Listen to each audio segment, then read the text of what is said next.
Annabel, sweetie, this table is for family. Why don't you find yourself a spot at the bar? My mom said it with a smile, in front of 30 guests, at my grandmother's 80th birthday dinner. Everyone laughed. A few nodded along like it was perfectly reasonable. Then the waiter placed a $3,270 bill in front of me. Just me. For all 30 of them. I took a sip of water, smiled, and paid every cent. But before I could stand, a voice from the head of the table cut through the room. Just a moment, please. What happened next cost my mother everything she'd spent 24 years stealing. Before I go on, please take a moment to like and subscribe, but only if you genuinely connect with this story. Drop your location and your local time in the comments. I love knowing where you're watching from. My name is Annabel. I'm 29 years old. And this is how I stopped letting my family treat me like a guest in my own life. Now let me take you back to Crestwood, Georgia, to the night everything changed. I was 5 when I moved into the Everett house. My parents, my real parents, James and Lucy, died on a Tuesday.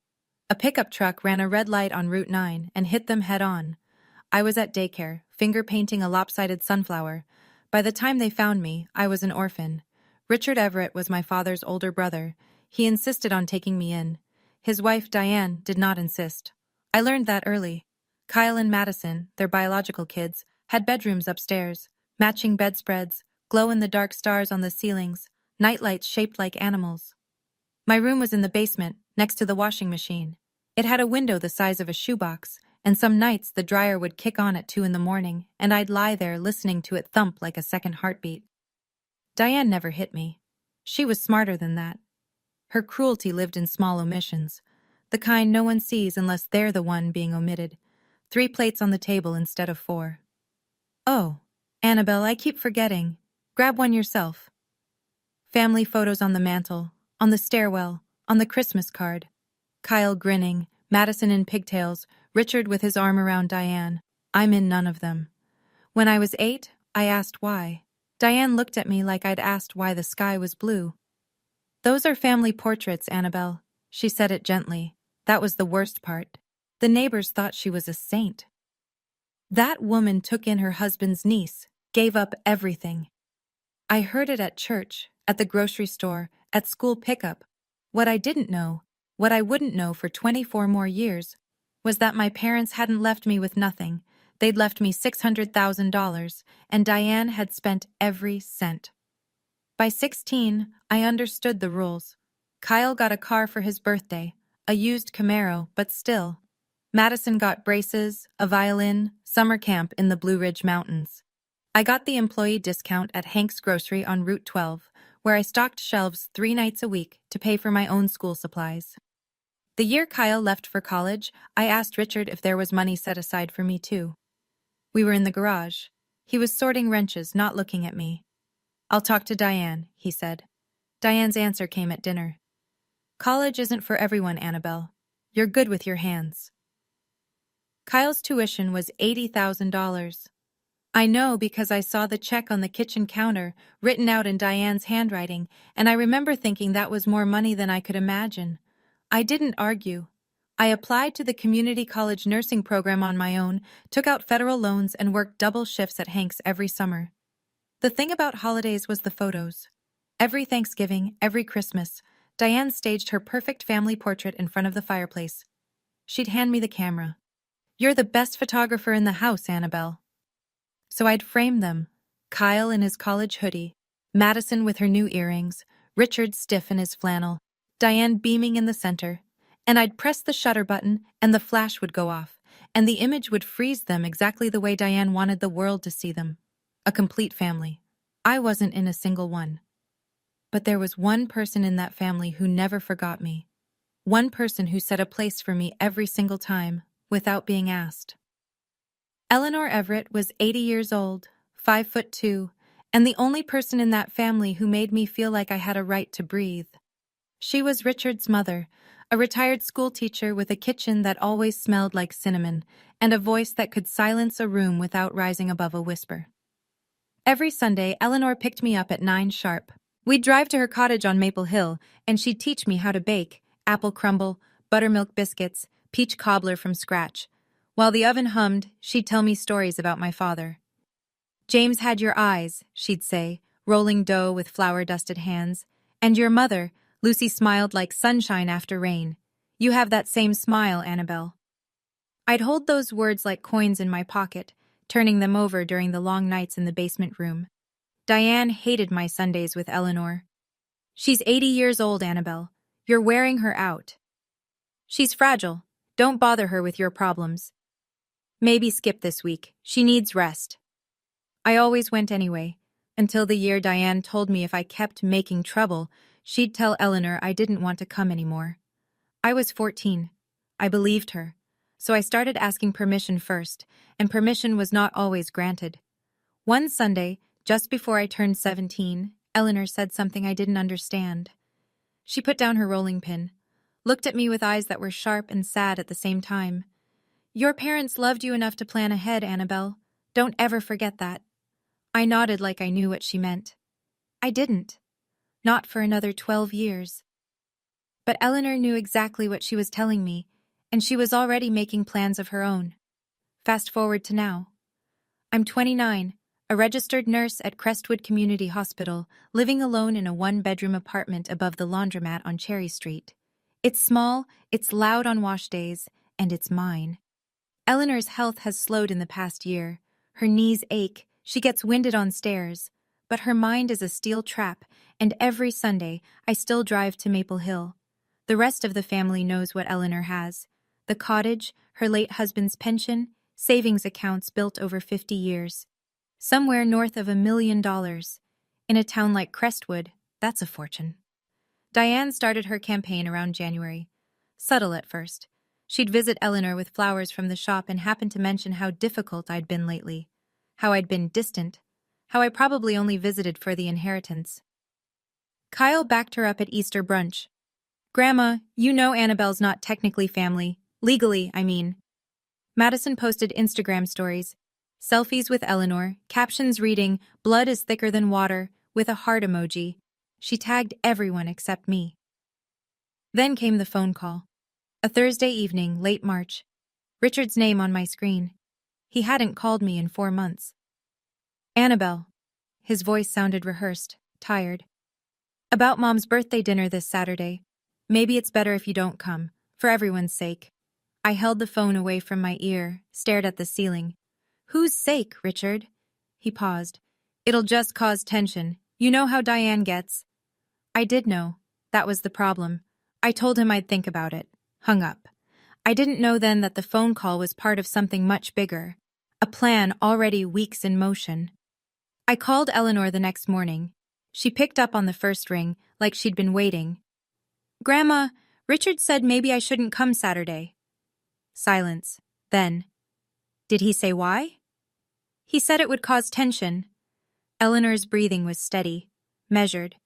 When she spoke, her voice was different, urgent in a way I'd never heard. You have to come, Annabel, no matter what. Promise me. I promise. And wear something nice, something that makes you feel strong. I almost laughed. Grandma, it's dinner. Promise me. I promise. She paused, and I heard the creak of her rocking chair. I love you, sweetheart. More than you know. She hung up before I could ask why her voice was shaking. That Saturday, I stood in front of my closet for 30 minutes. I didn't own much. Nurses don't need a lot of formal wear. But tucked in the back was a navy dress I'd bought for a friend's wedding 2 years ago. Simple. Fitted. The kind of dress that says I belong here without saying anything at all. I put on my mother's pearl earrings. The only thing of hers I had. Eleanor gave them to me on my 18th birthday. Lucy wore these the night she met your father, she told me. I wrapped Eleanor's gift, a hand-bound photo album I'd spent weeks making, filled with pictures of us baking together, printed from my phone. In the car, my hands were steady on the wheel. I knew Diane would try something. She always did at gatherings. A comment here, a seating arrangement there, a reminder of my place.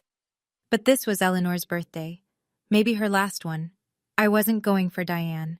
I was going for the only person who never made me prove I belonged. The Magnolia Room sits on the corner of Main and Birch. White columns, magnolia trees flanking the entrance, the only restaurant in Crestwood that requires a reservation. For Eleanor's 80th, Diane had booked the entire main dining room. 30 guests, crystal glasses, white linen, a jazz quartet playing low in the corner. I arrived 10 minutes early, placed my gift on the table by the door. Diane saw me walk in. Her eyes tracked me across the room, but she didn't speak, just lifted her wine glass and turned back to a conversation with Uncle Harold. Eleanor sat at the head of the long table. She looked tired, thinner than last Sunday, her cardigan hanging loose on her shoulders. But when she saw me, her face changed. She reached out with both hands. There you are. I leaned down, kissed her cheek, and felt her grip tighten around my fingers, tight enough to hurt. Sit by me, she whispered. I pulled out the chair to her left. Then I noticed the man on her right. Silver hair, gray suit, leather briefcase tucked under his chair. I'd never seen him before. He gave me a polite nod but said nothing. Who's that? I asked Eleanor quietly. A friend, she said. You'll meet him later. Kyle arrived next, laughing too loud about something on his phone. He saw me, stopped mid-laugh. Oh, you actually came. Madison trailed behind, already angling her phone for a selfie with the chandelier. She positioned herself next to Eleanor, framing the shot carefully. I watched her adjust the angle 3 times, each time making sure I wasn't in it. Dinner started. Plates came out.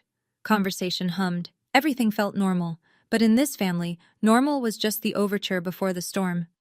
Diane stood up between the appetizer and the main course. She tapped her glass with a butter knife. The jazz quartet stopped. Thank you all for being here tonight, she said, voice honey warm, scanning the room. Family means everything to us Everetts. She lingered on the word family. Her eyes found mine for exactly 1 second. I'd like to introduce everyone at our table. My wonderful son, Kyle. Some of you know he just closed a big deal in Savannah. Kyle raised his glass. My beautiful daughter, Madison. She's been taking such good care of Grandma lately. Madison blew a kiss to Eleanor. And of course, my husband Richard, the backbone of this family. Richard nodded stiffly. That was it. 3 children introduced. The full roster according to Diane. A woman across the table, I didn't recognize her, maybe someone from Richard's work, leaned forward. And who's this lovely young lady beside Eleanor? Diane blinked, then smiled. Oh, that's Annabel. She grew up around us. Grew up around us, like a stray cat fed on the porch. The woman nodded politely. The moment passed. Then Madison reached across me for the bread basket. Her elbow caught my wine glass, red wine, straight down the front of my navy dress. Oops, Madison pressed her napkin to her lips. Sorry, white would have been a safer choice for you. A few people chuckled. Kyle smirked into his water glass. I looked down at the stain spreading across my lap, dark red, blooming like a bruise. I didn't react. I picked up my napkin, dabbed the fabric twice, and set it back on my knee. Eleanor's hand found mine under the table. She squeezed once, I squeezed back. The main course arrived. Filet mignon, roasted asparagus, truffle mashed potatoes. The smell alone was worth more than my weekly grocery budget. That's when Diane made her move. We need to rearrange a bit, she announced. Uncle Harold needs more room for his chair. Annabel, sweetie, the bar has some lovely seats. You'd be more comfortable there. It wasn't a question. Kyle leaned back. Yeah, it's not like you're giving a toast. A few people at the far end of the table exchanged glances. 1 or 2 laughed. Not cruelly, just the automatic laugh people give when they don't want to make things awkward. No one objected. I looked at Richard. He was staring at his plate like it held the answer to something. His fork hadn't moved. I looked at Eleanor. Her jaw was tight. Her knuckles were white around her napkin. But she met my eyes and gave me the smallest nod. Barely a tilt of her chin. Wait. Not yet. So I stood up, smoothed my wine-stained dress, picked up my water glass. Happy birthday, Grandma, I said. My voice didn't crack. I walked to the bar at the far end of the dining room. 12 steps, I counted, sat on a stool, set my glass down, and kept my back straight. The bartender, a young guy, maybe 22, looked at me with something between confusion and sympathy. You okay? He asked quietly. I'm fine. I wasn't. But I'd had 24 years of practice at being fine. Have you ever sat in a room full of people and felt completely invisible? Like the air you breathe doesn't count because no one's watching you breathe it? If you have, tell me in the comments. I want to know I'm not the only one. From the bar, I had a clear view of the table. Diane was laughing, refilling glasses, touching people's arms. The perfect hostess. Kyle was telling a story that involved hand gestures and a punchline I couldn't hear. Madison kept checking her phone under the table. Eleanor sat at the head, eating nothing, watching everything. The man in the gray suit hadn't moved. His briefcase stayed under his chair. He cut his steak in precise squares and spoke to no one. 20 minutes passed. Then Madison stood, phone in hand, and walked toward the restroom. She passed right by me, didn't even glance in my direction, like the bar stool was empty. She stopped in the hallway, maybe 6 feet from me. She must have assumed I couldn't hear over the jazz quartet. She was wrong. "It's working," Madison said into the phone. Her voice was low, but the hallway carried sound like a tunnel. "She's at the bar. Mom says one more push and she'll leave for good." Pause. She listened. "No, Grandma doesn't suspect anything. Mom's handling it. We just need her out of the picture before Grandma's lawyer does anything." My hand tightened around my glass. Lawyer. Before Grandma's lawyer does anything. Madison laughed at something the other person said, then walked back toward the dining room without looking at me. I sat very still. This wasn't spontaneous cruelty. This wasn't Diane having a bad night or a few too many glasses of wine. This was a plan. Coordinated. Timed. Designed to push me out the door before something happened. Something involving Eleanor and a lawyer. I didn't know what yet, but the man in the gray suit with the briefcase suddenly made a lot more sense. Dessert came, a 3-tier cake with white frosting and 80 candles. Everyone sang. From the bar, I mouthed the words. Eleanor blew out the candles in 2 breaths. The room cheered. Then she leaned toward Richard and said something I couldn't hear. Richard stood, helped her up, and walked her slowly toward the restroom hallway. But Eleanor stopped at the bar. She reached for my hand. Hers was thin, papery. I could feel every bone, but her grip was iron. "Don't leave tonight," she said. Her voice was barely above a breath. "No matter what happens, promise me." "I already promised, Grandma." "I know." She pulled me slightly closer. "Your parents left you more than memories, Annabel. It's time you knew." My stomach dropped. "What do you mean?" Richard appeared at her elbow. "Mom, the restroom's this way." Eleanor held my eyes for one more second. Then she let go and shuffled off with Richard, her cane tapping the hardwood floor.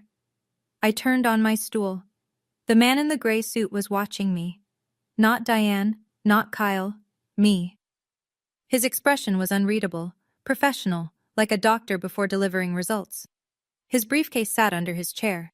The clasp was brass, and the corner of a thick envelope jutted out from the top, manila, unsealed. He caught me looking, gave the faintest nod, then turned back to his coffee. My heart was beating in my throat. "Your parents left you more than memories." My parents died when I was 5. They were 26 and 28. They drove a 10-year-old Honda and rented a 2-bedroom apartment. What could they possibly have left me? Whatever it was, Diane didn't want me to find out. And that told me everything. Eleanor returned to the table. Diane poured her another glass of wine, her 4th by my count. The evening should have wound down. People were checking watches, reaching for coats, but Diane wasn't done. She stood again, glass raised, cheeks flushed. "I just want to say one more thing." She swept her arm across the table. "Being a mother is the hardest job in the world, and sometimes you take on burdens that aren't yours." A few guests murmured in agreement. "When Richard's brother died, we took in his daughter." Diane pressed a hand to her chest. "No one else would. We gave up vacations, we gave up savings, we gave up our space, our lives, really." A woman near the end of the table spoke up. "That's Annabel, right? She seems like a sweet girl." Diane tilted her head. The wine made her honest. "Sweet? She's been riding our coattails for 24 years. She laughed, a loose, ugly sound. "Her parents left nothing. Not a dime. We raised her from zero. The room went still. Her parents left nothing. I heard it from 12 steps away, over the jazz, over the clink of glasses, over everything. My mother and father, dead at 26 and 28, buried in Crestwood Cemetery, Plot 14, and Diane was standing in a room full of people telling them my parents left me with nothing. That was a lie. I didn't know how yet, but Eleanor's words were still ringing in my ears. My hand trembled, not from sadness. I'd swallowed every insult for 24 years, every forgotten plate, every missing photo, every she grew up around us. But talking about my dead parents like they were deadbeats who abandoned me, that was the line, and Diane had just crossed it. The waiter appeared at my elbow. "Excuse me, ma'am." He was young, polite, clearly uncomfortable. He set a leather bill folder on the bar in front of me. I opened it. $3,270. 30 guests, filet mignon, bottles of Pinot Noir and imported champagne, 3-tier birthday cake, and every cent of it charged to my name. "Mrs. Everett arranged for the reservation under your name," the waiter said quietly. "She provided your card for the deposit." My card. The supplementary card Diane added me to when I was 17. "For emergencies," she'd said. I'd stopped using it years ago. Forgot it existed. Diane hadn't. I looked up at the main table. Kyle was grinning, watching me over the rim of his glass. Madison had her phone angled toward me, recording. Diane caught my eye and raised her wine glass in a little toast. A salute, a dare. 30 people were watching. I opened my wallet, pulled out my own debit card, my actual card, attached to my actual savings, the money I'd earned stacking shelves and drawing blood and working back-to-back 12-hour shifts. I handed it to the waiter. "Thank you," I said. "You can run this." He hesitated. "Ma'am, are you sure?" "I'm sure." He took the card. I signed the receipt, tipped 20%. From the main table, Diane's voice floated over like smoke. "See? She knows her place." More laughter, quieter this time. A few guests looked away. I capped the pen, set it down, started to stand. And then, from the head of the table, clear as a bell in a silent church, "Just a moment, please," Eleanor's voice. And it stopped the room cold. Every head turned. Eleanor pushed back her chair. The man in the gray suit stood first, offering his arm. She took it, steadied herself, and straightened to her full 5'2". The jazz quartet had stopped between songs. The timing was accidental, or maybe it wasn't. The only sound was the faint clink of someone setting down a fork. Eleanor looked around the room the way she must have looked at a classroom of restless children. Patient, firm, absolute. "Before anyone leaves," she said, "I have something to say. It is my birthday after all." Diane's smile flickered. "Mom, it's been a long night. You should rest." "Sit down, Diane." 3 words. No volume, no anger, just the kind of authority that comes from 80 years of never bluffing. Diane sat. Eleanor turned to me. "Annabel, come back to the table, sweetheart." I didn't move at first. 24 years of conditioning will do that. Freeze you in place even when someone's reaching out. But Eleanor held her hand toward me, and something in her face said now. I walked back. 12 steps, the same 12 I'd counted on the way out. Kyle shifted in his seat. Madison lowered her phone. Eleanor waited until I was standing beside her. Then she placed her hand on my arm and said, loud enough for every guest in that room, "You belong here more than anyone at this table." The silence that followed was the thickest I've ever felt, like the air itself was holding its breath. Then the man in the gray suit reached under his chair, pulled out his briefcase, set it on the table, unclasped it, and placed a thick manila envelope next to Eleanor's untouched dessert.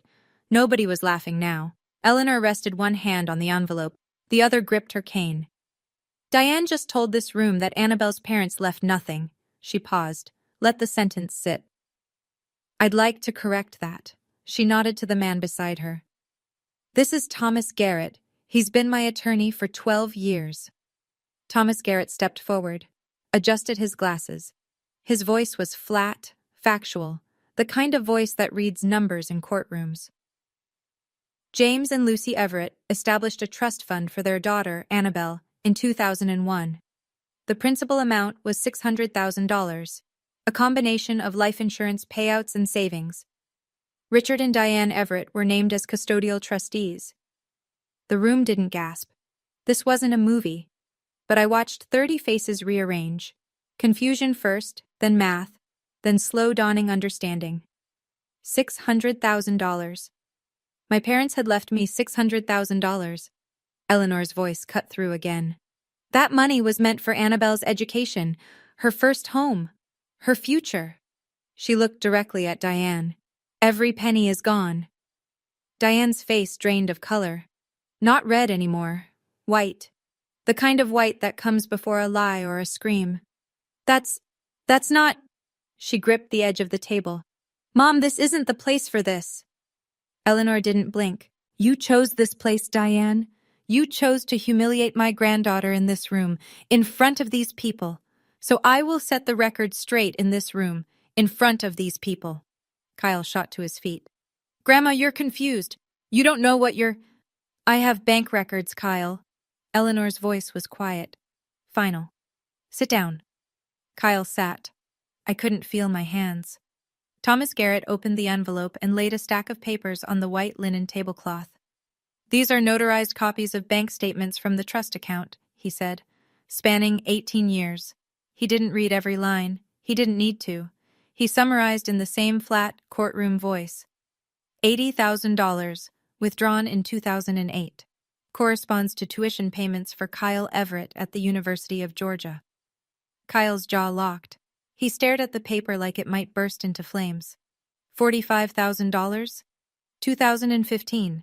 A BMW 3 Series registered to Madison Everett. Madison's phone slipped from her hand. It hit the table with a crack.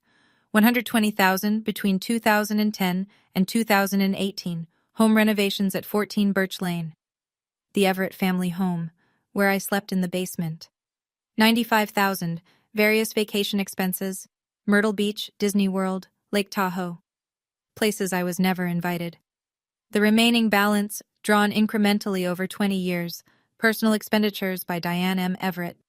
30 people stared at those papers.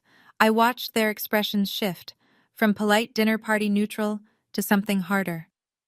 A woman near the center of the table put down her napkin and pushed her chair back slightly, as if she needed distance from the table itself.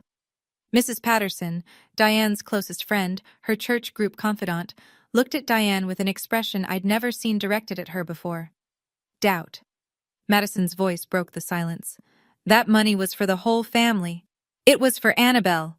Eleanor pointed a thin finger at the stack. Her name, her fund, not yours. Richard hadn't moved. His face was the color of the tablecloth. His hands were flat on the table, palms down, as if bracing for an earthquake. I sat there, tears running down my cheeks. I didn't wipe them. Eleanor let the silence hold for 3 full seconds. Then she spoke again. I've spent 80 years watching who in this family deserves what. I've made my decision. Thomas Garrett straightened his tie. Mrs. Eleanor Everett has formally revised her estate plan. Effective immediately, Annabel Everett is named as sole beneficiary. The room fractured. Kyle knocked his chair backward, standing up. You can't do this! Madison started crying. Loud, messy sobs, mascara streaking. Diane's voice was a blade. She's not even your real grandchild! Eleanor turned to Diane, slowly, the way you turn to face something you've seen coming for a long time. She is my son James's daughter. She is more Everett than you will ever be, Diane. Kyle jabbed a finger toward me. This is manipulation. She's been working on Grandma for years. Eleanor didn't raise her voice. The only person who manipulated anyone in this family is sitting right there. She pointed her cane at Diane. The tip trembled, but the aim was exact. Richard still hadn't spoken. He sat with his hands flat on the table, staring at the candles, looking like a man watching his house burn from the inside. I opened my mouth, closed it, opened it again. I didn't ask for any of this, I said. My voice was steady. Barely. I just wanted to have dinner with my grandmother. Eleanor reached into the pocket of her cardigan, pulled out a photograph, creased and soft from years of handling. She held it up. A man, young, dark-haired, grinning, holding a toddler in a yellow dress. Your father asked me to look after you, Eleanor said. I'm keeping my promise. I took the photo. My father's face. My face. Together. But there was still more to come.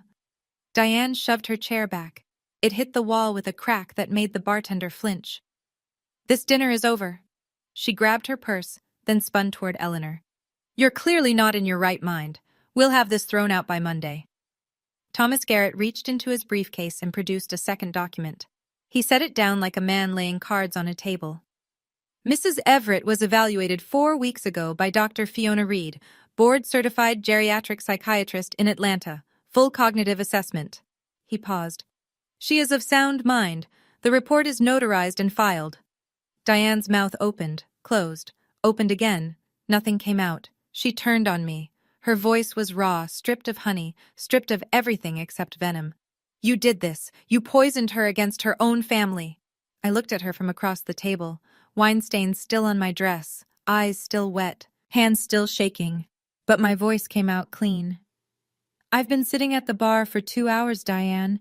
When exactly did I do that? A sound moved through the room. Not laughter, not a gasp, but something between them. A release. Several guests looked down. One man rubbed the back of his neck. Mrs. Patterson stood up. She walked to Diane, leaned close, and asked in a voice she probably thought was a whisper, but carried across the silence like a gunshot. Diane, is this true? About the trust fund? Diane didn't answer. She grabbed Richard's arm. We're leaving! Now! Richard didn't move. Richard. He looked at her. For the first time all night, something moved behind his eyes. Something that looked like it had been caged for a very long time. No, he said. Not yet. Diane changed tactics the way weather changes in Georgia. Sudden, total, without apology. The venom vanished. Her shoulders dropped. Her chin trembled. Tears pooled in her eyes, and when she spoke, her voice was a quivering thread. I gave up everything for that girl. She pressed a hand to her chest. 24 years. My youth, my energy, my savings. And this? This is how I'm repaid? Kyle wrapped an arm around her.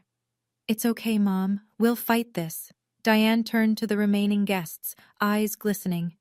She turned an old woman against her own children. This is elder abuse. You're all witnesses. I watched it happen, the room tilting. A few guests shifted in their seats. An older man at the far end frowned in my direction. Diane's tears were good. They always had been. In Crestwood, she'd perfected the role of the suffering mother, and the audience knew the script. It was working. Then Thomas Garrett laid one more document on the table, a thick stack, bound with a clip. He turned it to face the room.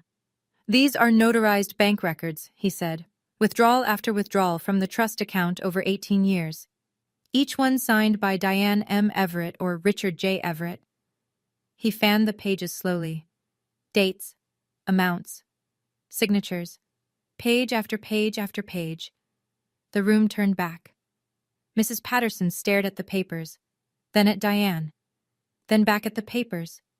Diane saw it happening, the shift, the loss of her audience, and for the first time something cracked in her performance. Not sadness, not anger, fear. She realized Eleanor hadn't acted on impulse. This wasn't a grandmother's emotional outburst. This was months of preparation, legal documents, medical evaluations, notarized evidence. Diane had walked into her own trap. Richard stood up. The movement was so quiet, so unlike the chaos around him, that it took a moment for anyone to notice. He didn't push his chair. He just rose, slow, heavy, like a man standing up in water. Mom. His voice cracked on the single syllable. I'm sorry. I knew. I should have stopped it years ago. Diane whipped toward him. Shut up. Don't say another word, Richard. No, Diane. He turned to face her, and I saw something I'd never seen in 24 years. Richard Everett looking his wife in the eye without flinching. Enough. I've been quiet for 24 years. I'm done. He turned to me. His chin was shaking. His hands hung at his sides like broken tools. Your parents trusted us, Annabel. They trusted me. He swallowed. I failed them. I failed you. The room was so silent I could hear the ice melting in someone's glass. I looked at this man, The man who drove me to school when Diane wouldn't, who fixed my bicycle chain in the garage without being asked, who never once raised his voice at me, and who also never once raised it for me. I know, Dad, I said. I hadn't called him Dad in years. It wasn't forgiveness. It was just the truth, the complicated, tangled, insufficient truth of what he was. Kyle stared at his father like he was watching a stranger. Madison stopped crying. Then Richard reached into his back pocket, pulled out something small and creased, a handmade birthday card, construction paper, childish handwriting. Annabel wrote this for you 15 years ago, Mom, he said to Eleanor. Diane threw it away. I kept it. Eleanor took the card with trembling hands, read it, and wept. I stood up. Not fast, not dramatic, just stood, the way you stand when you've made a decision that took 24 years to arrive. The room was watching. 30 faces, some sympathetic, some stunned, some already composing the version they'd tell tomorrow at church or the grocery store. I didn't care about any of those versions. I looked at Diane. I'm not going to yell, I said. I'm not going to call you names, but I'm done being the person you wipe your feet on. I'm done sitting at the bar while you decide who counts as family. Diane's mouth moved, but nothing came out. I turned to Kyle and Madison. I don't hate either of you, but I won't pretend anymore. Madison looked at the floor. Kyle looked at the wall. Neither of them looked at me. I turned to Eleanor, took her hand. Thank you for keeping your promise to my dad. Eleanor squeezed my fingers. Her eyes were still wet, but she was smiling. A thin, fierce, satisfied smile. Then I faced the room one last time. 30 people. Crystal glasses. White tablecloths stained with an evening no one would forget. I paid the bill, I said. That's the last thing I'll ever pay for this family. I helped Eleanor to her feet. Thomas Garrett collected his briefcase, tucked the documents inside, and followed us toward the door. Behind us, Diane's voice clawed after us. You'll hear from our lawyer. Eleanor stopped, turned, looked at Diane over her shoulder with the patience of a woman who had been planning this moment for 2 years. Please do, she said. Thomas is very thorough. We walked out into the March night. The air was cold and sharp and clean. The real fight was just beginning. 2 weeks later, Diane launched her counteroffensive. The Facebook post went up on a Tuesday afternoon. 12 paragraphs of carefully crafted victimhood. She described herself as a loving mother who'd sacrificed everything for an ungrateful adopted child. She wrote about Eleanor's declining mind and my calculated manipulation of a vulnerable elderly woman. She used the phrase elder abuse 3 times. In a town of 9,000 people, that post spread like fire through dry grass. By Wednesday morning, it had 200 shares. People I'd known my whole life started looking at me differently. A nurse at the hospital asked me, voice low in the break room, "Is it true about your grandmother?" A neighbor crossed the street when she saw me coming. Then came the legal assault. Kyle hired a lawyer, Brian Prescott, the most expensive attorney in the county, and filed a petition to challenge Eleanor's will. The grounds: undue influence. The claim was that I had isolated Eleanor from her family and coerced her into changing her estate plan. The irony was so thick I could have choked on it. Madison sent me a text at 11 at night. I still have it saved. We'll drag this out until you're broke. You'll wish you'd stayed at the bar. I sat on my apartment floor that night, reading letters and comments and text messages from people who'd never bothered to hear my side.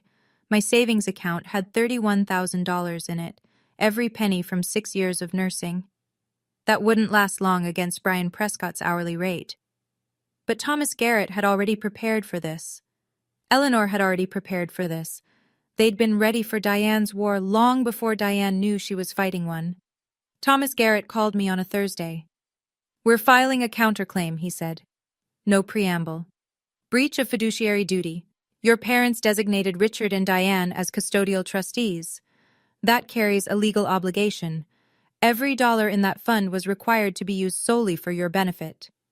And they used it for Kyle's tuition, Madison's car, their vacations. For 18 years. I could hear him turning pages. The documentation is thorough: bank records, withdrawal slips, corresponding purchases. Your grandmother spent 6 months compiling this. 6 months. While I was driving her to Sunday brunch and thinking everything was normal, Eleanor had been building a case. Thomas filed the counterclaim in county court. Breach of fiduciary duty, requesting full restitution of the $600,000, plus interest, plus legal fees. In the same filing, he submitted Dr. Fiona Reed's cognitive evaluation. Eleanor had scored in the 97th percentile for her age group. Sound mind didn't begin to cover it. Kyle's lawyer, Brian Prescott, reviewed our filing. I know what happened next because Thomas told me. Prescott called Diane that same evening. Mrs. Everett, I'd strongly advise you to settle. Diane's answer, according to Thomas, was 4 words. I'd rather burn everything. Sometimes I wonder, if I just walked away that night, taken whatever scraps they offered and disappeared, would life have been easier? Simpler? But then I think about my parents. They set up that fund when they were 25 years old. They planned for a future they wouldn't live to see. They did that for me. I couldn't walk away from that. Would you? I'm curious. Would you fight to the end, or cut your losses and move on? Tell me in the comments. I've thought about this 1,000 times. The hearing took place 6 weeks later at the Mercer County Courthouse, a brick building with columns that needed painting, and a flagpole that leaned slightly to the left. Not dramatic, not cinematic, just a courtroom with fluorescent lights and a judge named Harriet Dawson who wore reading glasses on a chain. I won't recount every motion and objection. Court isn't like television. It's slow and procedural and smells like old carpet. But here's what mattered. Kyle's petition to challenge Eleanor's will was dismissed. Dr. Reed's evaluation was airtight. Thomas had documented every interaction between Eleanor and me for the past 2 years. Dates, witnesses, context. There was zero evidence of isolation or coercion. The judge said it plainly. The petitioner has presented no credible basis for the claim of undue influence. Then came the counterclaim. Thomas laid out 18 years of withdrawals. Names, dates, amounts, corresponding purchases. Every page notarized, every signature verified. Diane's lawyer tried to argue the money was used for the household, which included me. Thomas produced my tax returns, my student loan statements, my pay stubs from Hank's grocery. The judge did the math herself. The court finds that the defendants systematically misappropriated funds entrusted to them for the benefit of a minor, Judge Dawson said. The court orders full restitution. $600,000, plus interest, plus Thomas's fees. Roughly $720,000 in total. Diane gripped the defense table. Kyle slammed his palm down. Madison cried. Richard sat perfectly still, hands folded, and said nothing throughout the entire proceeding. We walked out into the parking lot, Thomas, Eleanor, and me. The sun was harsh and bright. Then I heard footsteps behind me, Richard jogging to catch up, holding a battered shoebox against his chest. Richard held out the shoebox. His hands were shaking. This is everything I saved, he said. Photos, your mother's journal, your birth certificate. Diane wanted to throw it all away after the funeral. I hid it in the garage behind the paint cans. I took the box. It weighed almost nothing. I'm not asking you to forgive me, Richard said. I just didn't want you to lose them twice. He turned and walked to his truck. Didn't wait for a response. I stood in the parking lot holding a shoebox full of my parents, and I watched him drive away. That was the last time Richard and I spoke face to face. The fallout in Crestwood was swift and merciless. The way small towns handle scandals they can't ignore.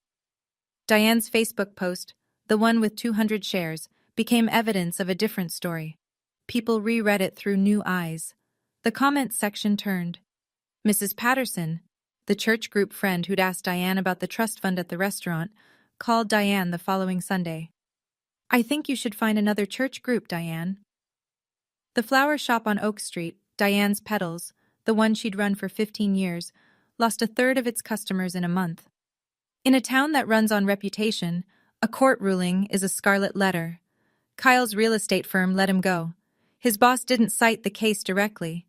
He said, if you can't manage your own family's finances, how can clients trust you with theirs? Madison, who'd never held a job longer than 3 months, lost her only income source, Diane's support. She applied at a grocery store on Route 12. The same Route 12 store where I once stacked shelves at 16.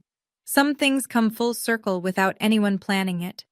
Even after the ruling, Diane's version of events still floated around certain corners of Crestwood. Some people believe the first story they hear, no matter what comes after. I was still the gold digger to a handful of neighbors. Still, the adopted girl who manipulated a sick old woman in a few group chats. Then Nora got involved. Nora Beckett, my best friend since 10th grade, now a reporter at the Crestwood Gazette. She didn't write a puff piece. She didn't write a hit job. She wrote a straight, fact-based article. Court records, bank statements, the timeline. No opinion, just truth, laid out chronologically. It ran on the front page of the Wednesday edition. In a town that still reads its local paper, that mattered. The comments section and the letters to the editor that followed told a different story from Diane's Facebook post. This time, people had receipts. What surprised me most wasn't the public support, it was the private kind. Letters started arriving at my apartment, handwritten, some of them, from other adopted kids in the county. Adults now, sharing stories I recognized like reflections in a mirror. The different rules, the missing photos, the gratitude expected for basic shelter. One woman wrote, "I was told my whole life that I was lucky to be taken in. Your story made me realize that lucky was their word, not mine." In the stack of letters was one I didn't expect. From a law office in Atlanta. A man named Gerald Hayward. He'd been my parents' attorney. "I tried to contact you when you turned 18 to inform you about the trust.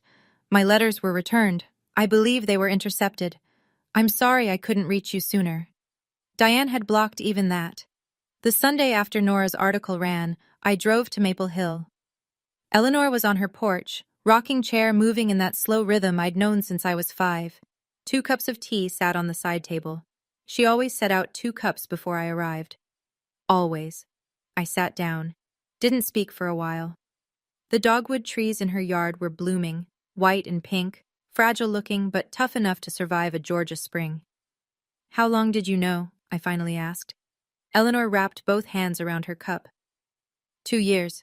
I found a bank statement in Richard's desk. I was looking for a pen. The account had Annabel Everett Trust printed right across the top. Balance, $43. She took a sip, set the cup down. "I spent 6 months confirming everything, called Gerald Hayward, contacted the bank. Then I found Thomas." She looked at me. "I waited for the right moment. Diane chose the restaurant. I just used her stage." I stared at the dogwoods. "Why didn't you tell me sooner?" "Because if I told you too early, Diane would have found a way to explain it. She's good at that. I needed everything documented first. I needed it airtight." She reached under her chair and pulled out a small album, one I'd never seen. Inside, photographs. Eleanor visiting a cemetery, standing before 2 headstones, placing flowers, white roses. The dates on the photos spanned years. "I go every April," she said. "Your father's birthday." I didn't know that. 15 years of visits, white roses, every single year. I cried. Not the tears from the restaurant. Those had been shock and hurt and anger. These were different. These were the tears you cry when someone proves that love doesn't have an expiration date. "Your father would be proud," Eleanor said. "Not because of the money, because you stayed kind." 6 months later, I stood in the Crestwood Public Library, the same library where Eleanor used to take me for story hour when I was 7, and watched her cut a ribbon. The banner behind her read, "The James and Lucy Everett Scholarship Fund." It was a Tuesday morning. 40 people showed up. Teachers, nurses from the hospital, a few families from the county foster system. Thomas Garrett stood in the back, arms crossed, something close to a smile on his face. I'd used the restitution money, the original $600,000, to endow the fund. Thomas helped structure it as a nonprofit. The purpose was simple: educational support for foster children and adopted kids in Mercer County. Tuition, books, housing, whatever they needed to build a life that didn't require anyone else's permission. Eleanor asked me to say a few words. I'm a nurse, not a public speaker, but I tried. "My parents set up a trust fund when they were 25 years old," I said. "They were planning for a daughter they didn't know they wouldn't get to raise.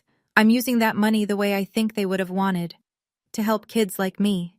I looked at the small crowd. Some were nodding. A woman in the second row was crying. "Being adopted doesn't make you less than. Being different doesn't make you a burden. And if anyone ever tells you that the only reason you matter is because someone chose to keep you, remember, you mattered before they chose. You mattered the day you were born. Eleanor clapped first, then everyone else. We served cake afterward. Eleanor's recipe, apple crumble, cinnamon so thick you could smell it from the parking lot. It wasn't revenge. Revenge is loud and ugly and leaves you emptier than before. This was legacy. Diane came to find me 3 weeks after the scholarship launch. I was finishing a 12-hour shift at the hospital. Tired, still in scrubs, hair pulled back, no makeup. She was waiting in the parking lot, leaning against a car I didn't recognize. Not the Lexus anymore. Something smaller, older. She looked different. The highlights in her hair were growing out. Her nails were unpolished. The composure she wore like armor for 24 years had cracked, and what was underneath looked exhausted. "Annabel," I stopped, keys in hand. I know I wasn't perfect. Her voice was smaller than I'd ever heard it. But I raised you. I fed you. I kept a roof over your head. That has to count for something. I took a breath. The parking lot was quiet. Just the two of us and the hum of the highway. "It does count," I said. "And I'm grateful for the roof. I'm grateful for the meals. But gratitude doesn't mean I owe you my inheritance, my dignity, or my silence." Diane's chin trembled. "Can we start over?" I looked at her, really looked, at the woman who forgot my plate at dinner, who introduced me as someone who grew up around us, who lied about my parents in front of 30 people and called it sacrifice.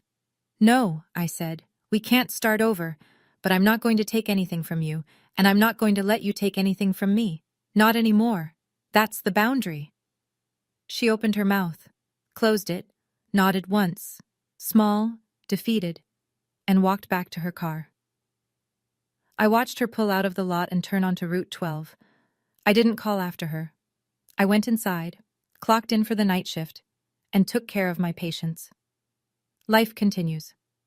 Diane sold the house on Birch Lane, the one renovated with my trust fund money. After the settlement, legal fees, and back taxes, she cleared just enough to rent a 1-bedroom apartment on the east side of town. The flower shop closed in August. 15 years of Diane's petals, gone. The sign hung in the window for weeks before someone finally took it down. Kyle left Crestwood without saying goodbye. To me or to anyone, as far as I know. Last I heard, he was selling real estate in Tallahassee.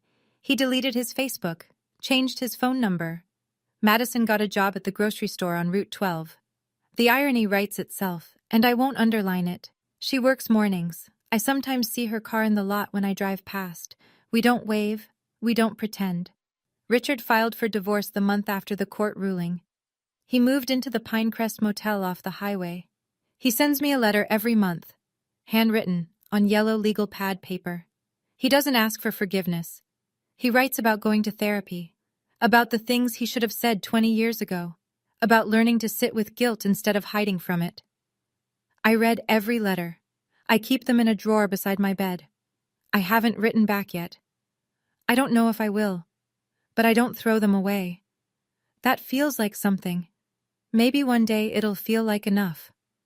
Eleanor is still here, still sharp, still making apple crumble every Sunday. The difference now is that I drive to Maple Hill and park in the driveway without checking my phone first to see if Diane has given me permission. I don't need permission anymore. I never did. I'm not telling you this story to gloat. I'm telling you because for 24 years, I believed that belonging was something other people could give me or take away.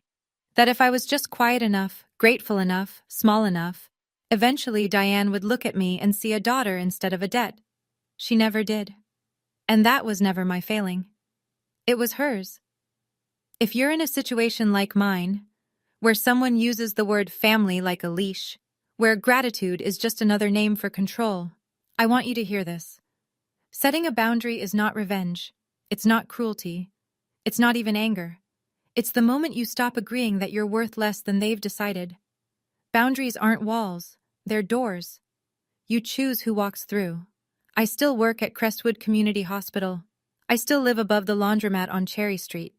The dryer downstairs still kicks on at 2 in the morning sometimes, and I lie there listening to it, But now, in my own apartment, it sounds different. It sounds like my life, not someone else's leftovers. On my nightstand, there's a photograph. A young man with dark hair, grinning, holding a toddler in a yellow dress. Behind them, sunlight. Ordinary, beautiful, permanent sunlight. I finally feel like I'm home. Thank you for staying until the end. If this story touched something in you, press that like button so more people get to hear it. And if you've ever been told you should be grateful for less than you deserve, write it down. Put it in the comments. I read every single one, and I promise you, you're not alone. There's another story waiting for you in the description below. I think you'll feel it the same way. I'll see you there.